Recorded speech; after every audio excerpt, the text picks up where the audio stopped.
Catherine Jenner.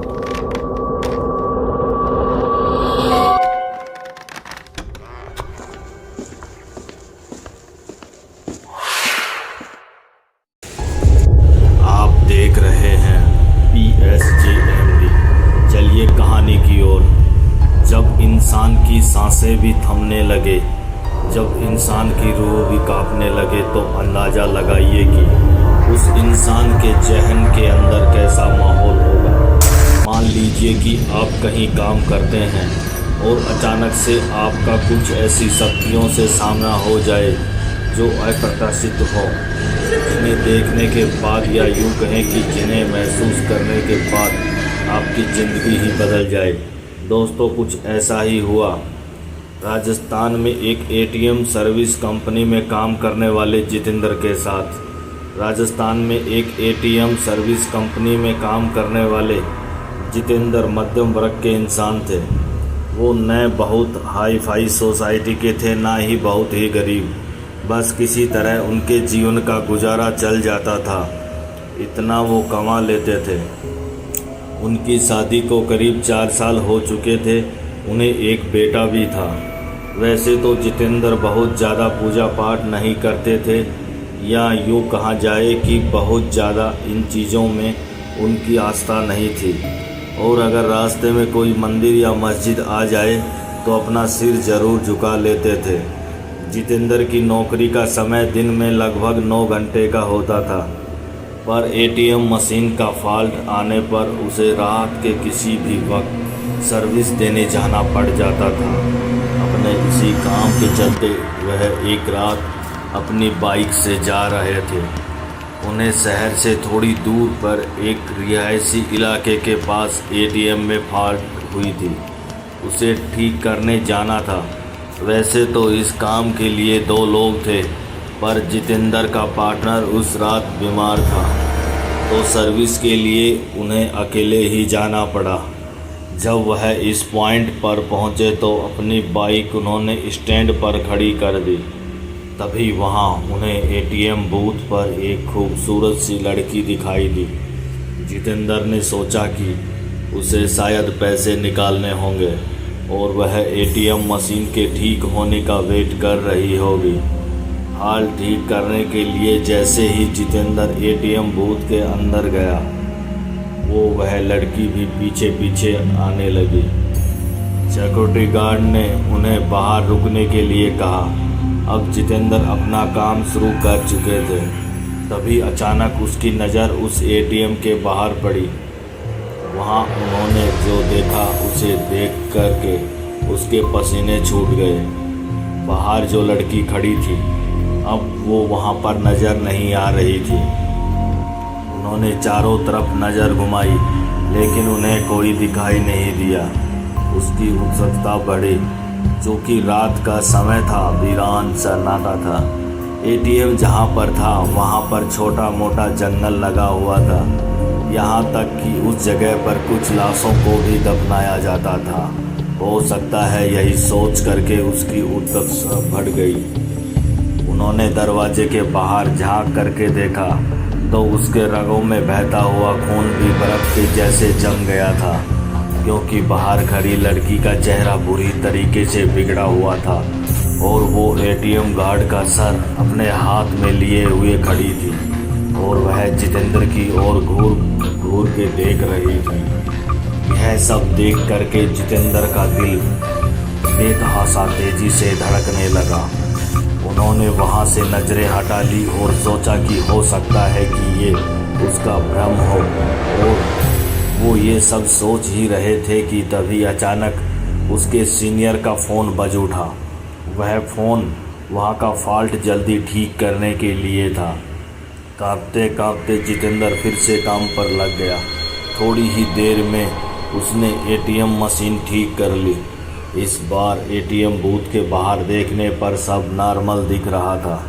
वह लड़की भी वहाँ खड़ी थी और ATM बूथ का गार्ड भी उसके आसपास आराम से खड़ा था। जितेंद्र ने सोचा कि पहले जो भी देखा होगा वह सब उसका भ्रम ही होगा, और वह काम निपटा कर सीधा अपनी बाइक की ओर दौड़ा। और जाने के लिए उसने एक बार फिर एटीएम बूथ पर नज़र, तब एक बार फिर से उसका दिल दहल गया। इस बार फिर बाहर खड़ी लड़की एटीएम कार्ड का सर अपने हाथ में लिए हुए खड़ी थी। इस भयानक नज़ारे को देखकर जितेंद्र बुरी तरह डर गया और वहां से भाग निकलने के लिए तैयार हुआ। वापस लौटते वक्त भी उसे बार बार यह आभास हो रहा था कि उसकी बाइक के साथ कोई न कोई तो चल रहा है। वह घबराए हुए बाइक चलाए जा रहा था।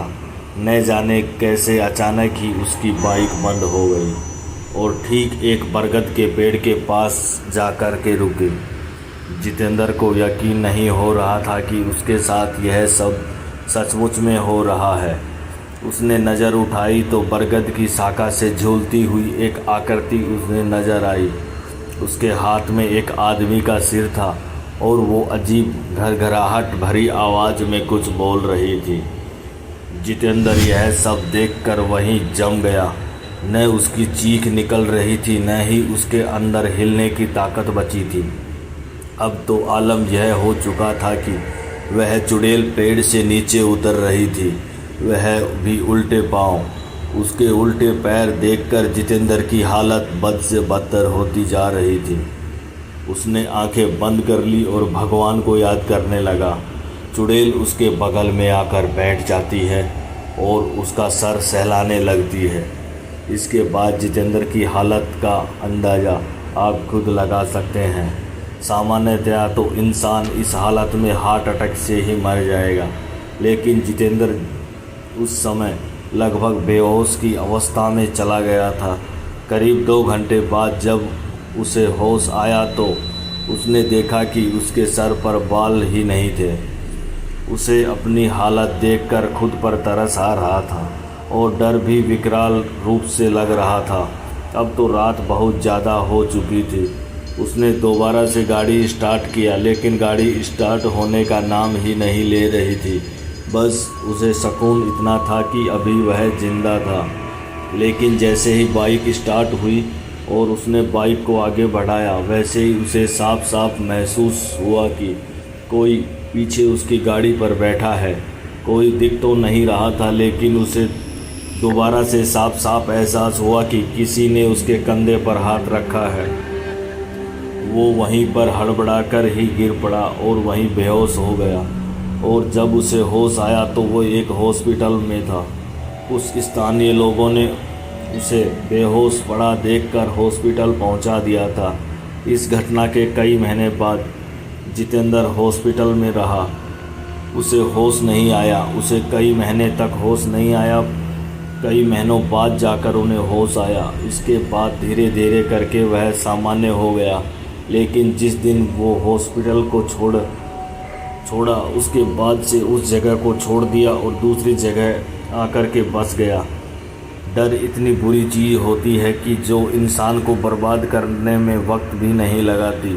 उससे बाद में ये पता करने की कोशिश भी नहीं की आखिर उसके साथ ऐसा क्यों हुआ और आखिरकार वो चुड़ैल कौन थी। लेकिन इन 4-5 दिनों में उसके भाई को कुछ ऐसी चीज़ें पता चली जो उसको भाई को भी डराने के लिए काफ़ी थी। उसे पता चला कि जितेंद्र एक लड़की से प्यार करता था। चूँकि जितेंद्र शादीशुदा था, इसलिए उन्होंने उस लड़की को धोखा दे दिया। वह लड़की यह सहन नहीं कर पाई और उसी पेड़ के नीचे अपनी जान दे दी थी।